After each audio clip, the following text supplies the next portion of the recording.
갑자기 현직 대통령인 문재인 대통령과 야당 대선 후보 윤석열 후보 두 사람 사이에 대립각이 형성된 이 상황에서 자, 이재명 후보도요, 윤석열 후보의 발언에 대해서 역시 또 비판의 목소리를 더 보탰습니다. 이재명은 확실히 범죄자가 맞다. 자기가 반드시 책임을 묻겠다. 누가 그랬습니까? 이번에는 제가 지면 없는 죄 만들어서 감옥 갈 것 같습니다, 여러분. 저는 많은 대선 과정을 지켜봤습니다만 후보가 정치 보복을 사실상 공언하는 건 본 일이 없습니다. 보복 또는 증오, 갈등, 분열이 우리 사회를 정말 위험에 빠뜨릴 수 있다는 생각이 듭니다.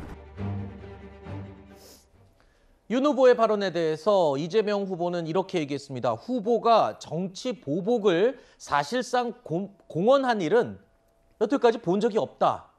이렇게 말하면서 윤 후보를 겨냥했습니다. 그런데 찾아보니까요, 지난 2017년에 이재명 후보는 이런 말을 했습니다.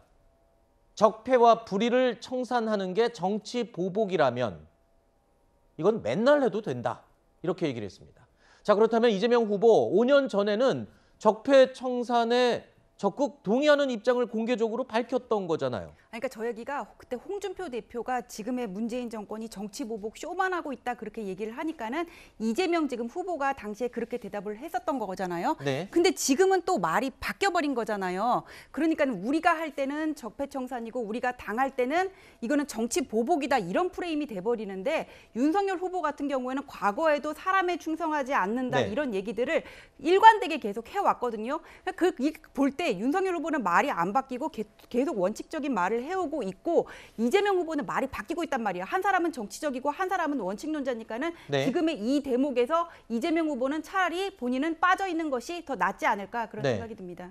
평론가님은 어떻게 보십니까? 지금 이재명 후보의 발언, 과거와 입장이 완전히 정반대로 바뀐 거 아니냐. 네. 이런 지적이거든요. 이재명 후보 입장에서는 과거에는 좀 후발주자거나 비주류 이미지가 있었잖아요. 그때는 좀 자신의 선명한 색채를 드러내 보이고 지지층들을 더 결집하고 환호하게 하는 그런 연설을 하는, 발언을 하는 정치인이었다면 지금 이제 통합 이미지를 주고 싶은 그런 또 의도가 있을 겁니다. 근데 이재명 후보가 좀 주의해야 될 것은 이제 물론 정치인이 보통은 예전에도 과거 대통령을 했던 정치인들도 그랬었고 초창기하고 대통령 되기 전하고 적지 않은 차이가 있었는데 사실 이 변화가 좀 스무드하게 이렇게 자연스럽게 진행되는 그런 것이 좀 바람직한 거거든요. 근데 이제 보시는 분들은 이재명 후보 입장이 좀 급격하게 바뀐 게 아니냐. 네. 바뀐 게 긍정적이라 할지라도 좀 그 개연성이라든지 네. 이런 것들이 좀 부족해 보인다 이렇게 좀 느낄 수 있을 것 같습니다. 그래서 이재명 후보도 이런 방면에 대해서 앞으로 좀 더 추가적으로 발언을 하면서 네. 본인이 지향하는 것은 무엇인지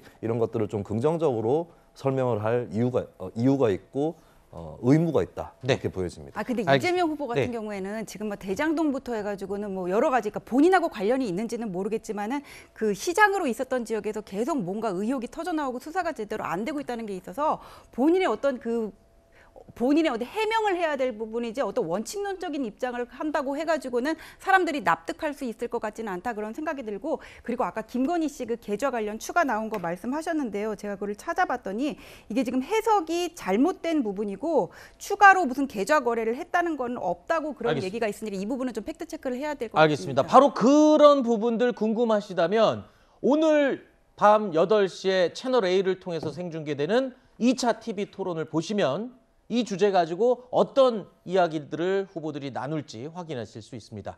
자, 오늘 저녁 8시 채널A를 통해서 2차 TV 토론 꼭 함께 하시기 바랍니다.